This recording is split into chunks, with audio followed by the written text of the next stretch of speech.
오늘은 이제 앞으로 서울 아파트 가격 전망을 할 수 있는 강남 재건축하고 엘리트 아파트 시세 분석해보는 시간을 갖도록 하겠습니다. 자, 서울 아파트 가격이 여전히 높은 상승세를 이어가고 있어요.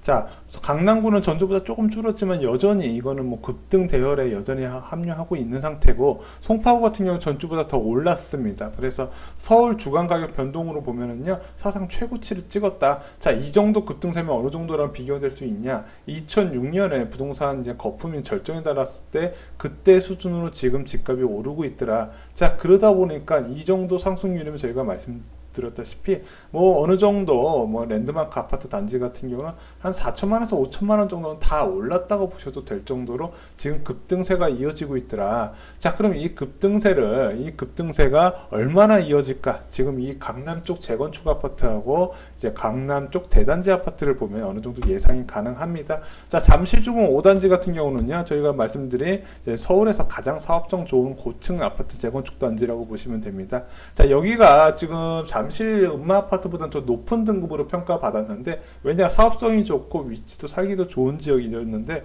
지금 워낙 상승이 강남 중심으로 가다 보니까 좀 음마보다는 지금 덜 오르는 경향이 있습니다. 그래도 상승은 여전히 꾸준히 진행되고 있다는 거.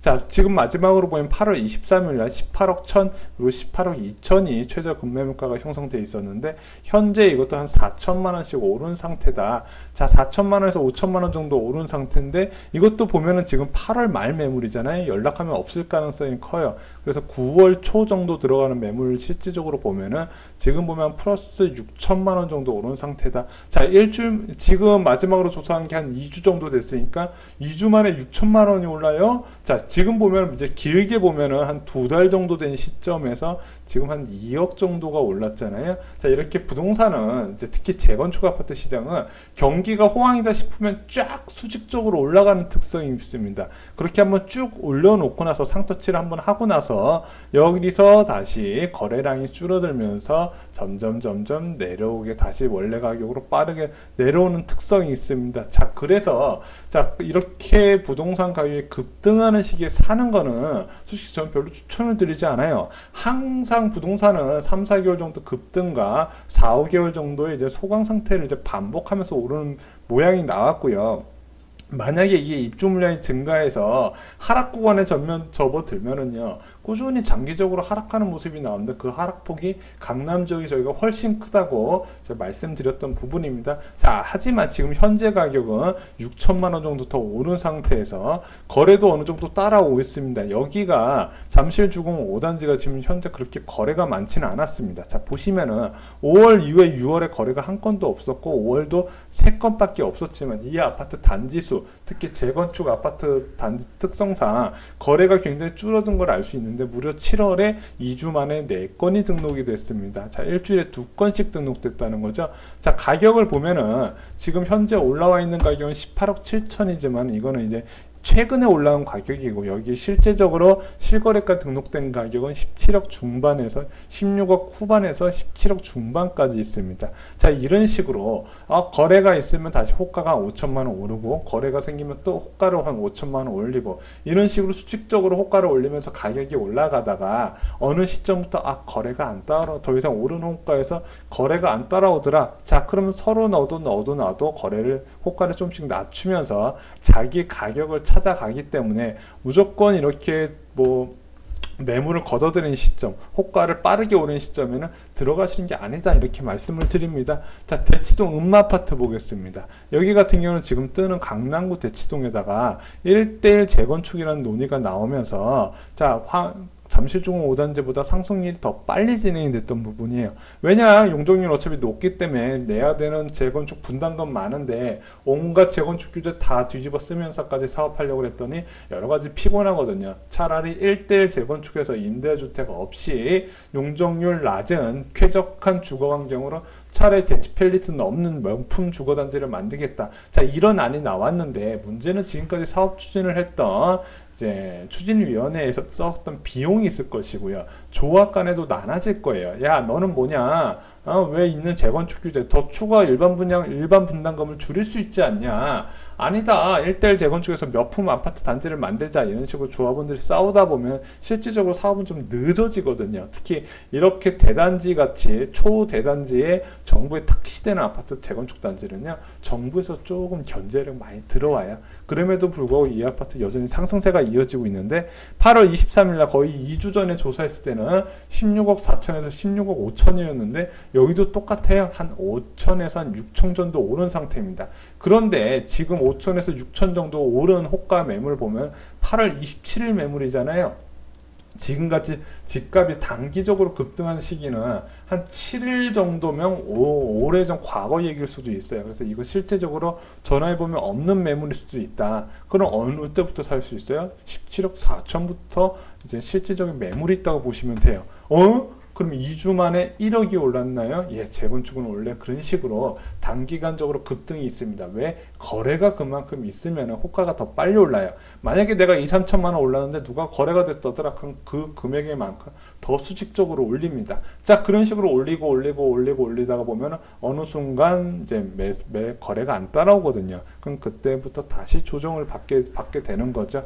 자, 그래서 음마 아파트가 이렇게 수직적으로 1억 이상 올릴 수 있었던 이유는 많았던 거래량 때문에 그렇습니다. 한 4주간의 2주 만에 거래량이 한 6건 정도 체결됐는데, 거래가 체결되는 게 8월에 17억 6천짜리를 누군가 사줬다는 게 문제죠. 자, 이걸 사줬기 때문에, 자, 그러면 이 금액도 인정되나 보다 해서 집주인들 그럼 한 18억쯤에 올려볼까? 이런 식으로 호가를 계속 올린다는 거죠. 자, 이게 누군가 호구가 샀든 자전거래로 해서 올려놨든 업계약인지 확실하진 알 수는 없지만 일단은 거래가 활발하게 있다는 거. 여러분들은 이제 앞으로도 서울 아파트 가격이 계속 상승세를 유지할 것, 수도권 지역 아파트도 이 상승세를 따라가는 모습이 나올 것, 단기적으로는 예상이 가능합니다. 자, 문제는 이 부동산이라는 상품이 주식처럼 내가 언제든지 사고 팔 수 있는 문제가 아니라 중장기적으로 보유해야 되는 투자 상품 성격상 무조건 단기 시세 차익으로만 들어가면 안 된다는 부분, 그렇게 들어갔다가 10년 전에도 쪽박찬 사람이 많다는 거를 이미 강의에서 설명을 드렸습니다. 자, 물론 이거 지금 사놨다가 20년 30년 뒤에 대한민국 화폐 가치가 꼬꾸라지면 그때는 언젠가 수익이 나는 시점은 있겠지만 부동산 투자는 그렇게 하는 게 아니라고 여러 번 강조를 드렸습니다. 자, 그러면은 실제 재건축 아파트 단지 말고 일반적으로 주거형 아파트, 일반적인 이제 주거형 아파트를 보면요, 리센츠 아파하고 트레지움 아파트를 저희가 두 개를 소개를 드렸습니다. 자, 그러면은 리센트 아파트 마지막으로 8월 23일 날 13억 7천과 16억의 거래가 이제 형성이 돼 있었는데, 지금 봤더니 이것도 8천이 올랐고요. 전용 84제곱미터도 한 5천 정도 오른 상태인데, 제가 볼 땐 이것도 일주일 전 매물이라서 이게 급매물이 살아있지 않을 가능성도 커요. 그래서 이제 9월 7일 날 17억부터 한 1억 정도 오른 상태더라. 8천에서 1억 정도 일단 호가는 오른 상태더라. 자, 그럼 여기도 거래가 따라왔나요? 예, 따라오니까 이렇게 호가를 올리는 겁니다.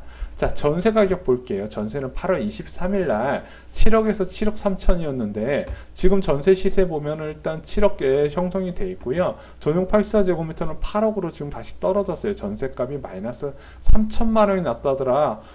그런데 이상하지 않나요? 서울 시내 주택이 부족하고 매물이 부족해서 집이 부족하다는 건 알겠는데 왜 전세값이 떨어지나요? 주택 수는 절대 부족한 게 아닙니다. 그리고 서울에 매물이 부족한 것도 절대 아니에요. 장기간 집값이 급등할 때는 항상 집주인이 먼저 매물을 걷어들이고 시작을 하기 때문에 일시적으로 그렇게 보이는 거죠. 거래량이 감소하면 그 숨어있던 매물들이 너도나도 튀어나오게 되어 있습니다. 특히 지금처럼 강남권 중심으로 집값 단합 분위기가 강할 때는요, 자, 이 집값 단합하는 상황에서 매물로 내놓은 사람들이 그렇게 많지 않거든요. 그래서 이런 시기엔 좀 기다리고 안 사서 기다려야 되는데, 문제는 이게 거래가 자꾸 따라온다는 겁니다. 자, 그래서 리센츠 아파트 저희가 마지막으로 7월 거래했을 때는 5건이 거래가 됐었는데 그 사이에 이렇게 많은 거래량이 등록이 됐더라. 자, 현재 시세는 이제 17억대까지 보고 있는데, 자, 물론 이 금액까지 산 사람은 없지만 이건 벌써 2, 3주 전의 거래 내역이에요. 그럼 현재 시점 그리고 지난주 시점으로 보면 오히려 이거보다 더 많은 양의 거래량이 있었기 때문에 집주인들이 지난번 정고점인 16억 17억을 찍고 그럼 새로운 정고점 18억 19억 20억까지 노려보자 이런 식으로 가자 할 수가 있다는 겁니다. 자, 여기에 여러분들이 그러면 지금 17억에 사면은 한 18억 19억 20억 정도 찍는 기쁨 맛볼 수는 있어요. 와, 그래가지고 한두 달 정도는 기분 좋게 살 수 있다 이겁니다. 자, 예전에 여러분들 하우스 푸어란 얘기 들어보셨죠?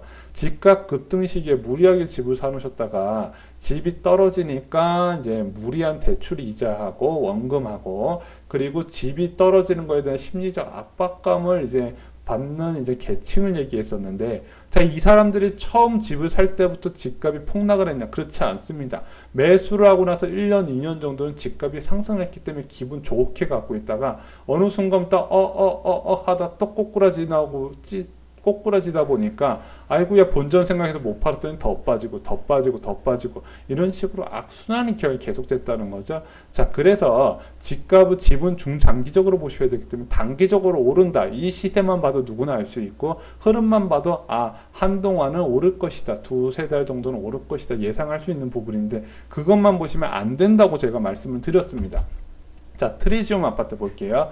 8월 23일 날 13억하고 15억 시세였는데 이것도 한 3천만원 정도 올랐고요. 그리고 전용 84제곱미터도 한 5천만원 정도 올랐어요.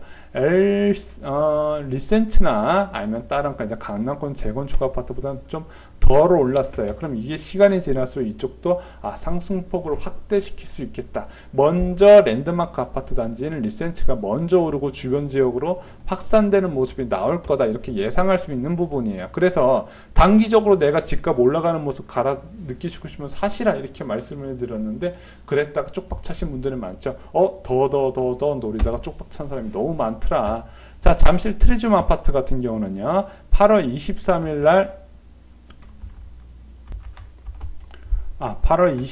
날 4건 정도 거래가 있었던 걸로 나왔는데 그 사이에 거래량이 굉장히 많이 늘었죠. 그러면서 호가도 한 15억대까지 찍는 모습이 나옵니다. 그래서 현재 호가 15억 5천도 최근 시점에선 거래가 됐을 거라고 예상을 할 수 있는 부분입니다. 자, 이 정도 거래량이 나온 걸 보시면 아시겠지만 이 강남하고 송파 지역 그렇게 강남 3구 지역만 이렇게 집값이 거래량이 늘어난 게 아니라 서울 지역 전체적으로 거래량이 다 늘어났습니다. 자, 7월 현재 7일 기준으로 2,300건이기 때문에 지난번 집값 급등 시기하고 비슷하게 작년에 겨울부터 집값이 올랐죠. 자, 1200 먼저 8,200건에서 10,000건으로 늘어나면서 집값이 굉장히 급등 대열에 합류했는데 이번에도 같은 패턴을 띠게 될 겁니다.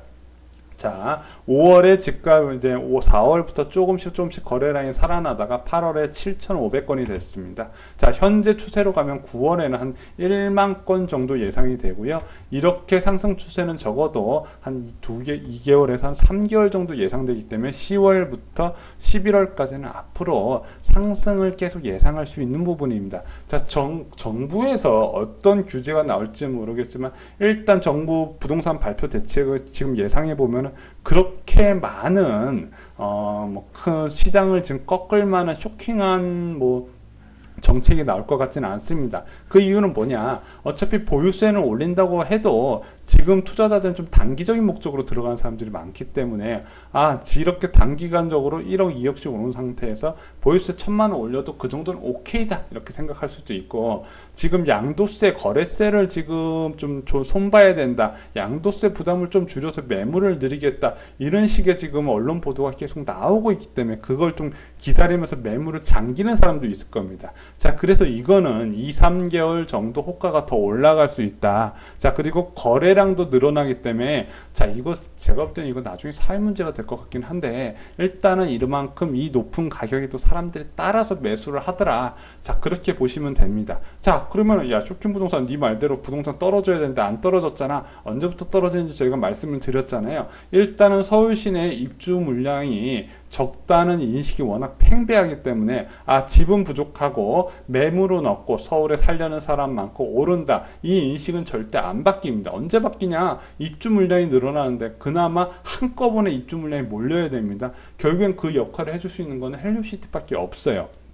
자, 그래서 잠실 지역이 17억, 18억, 19억 이렇게 오르는 거는 결국엔 이 지역이 입주 폭탄이 떨어져야 그만 좀 조정이 된다 이렇게 보시면 되는데, 그럼 입주 폭탄 저희가 12월 31일부터 떨어진다고 말씀드렸잖아요. 그럼 이 시기랑 떨어지는데 이게 11년 전에 2008년 입주 물량, 2009년 입주 물량하고 비슷합니다. 자, 이렇게 한꺼번에 입주 물량, 특히 강남 4구에 거의 50% 가까이 이게 배정이 되다 보면요, 강남 지역 상승률이 제한되게 됩니다. 이제부터는. 왜냐? 전세 가격을 떨어뜨리고, 전세 가격이 떨어지면 따라서 급매물을 증가시키기 때문에 시장에 팔 수 있는 매물이 증가하면서 가격이 점점 떨어지게 됩니다. 자, 그러면서 자, 이 2년의 시간 동안에 일단 급등은 멈추는 건 맞는데, 급등 멈춘 이후에 얼마나 하락할지는 솔직히 예상하기 힘들어요. 왜냐하면은 10년 전에도 동일했습니다. 계속 급등하고 있다가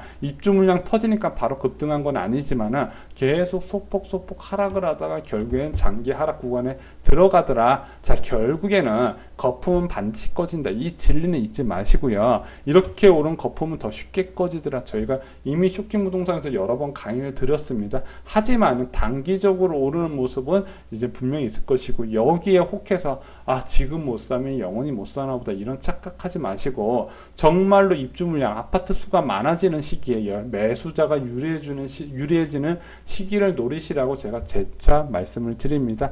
자, 이상으로 쇼킹 부동산 마치겠습니다. 좋아요